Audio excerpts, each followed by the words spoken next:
dowladda Ethiopia aniga madaxweynaha jamhuuriyadda Soomaaliya aan ahay dowladdaas deegaanka dalka Ethiopia ka tirsantahay ayadoo aanan casuumad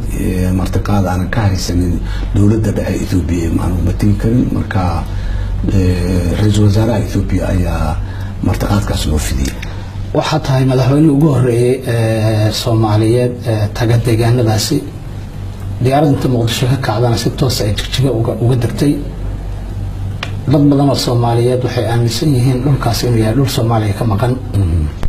sawir caankee oo siyaasadeed bay bixin kartaa socdaalkaaga maadaama markii ugu horreysay ku tagtay hal mid oo mabda ah inay caddaha rabnaa dadka noloshooda cidii carqaladeynaysa cudurdaar ma laha horumarkii iyo wanaagga meeshaas aan ku soo aragnay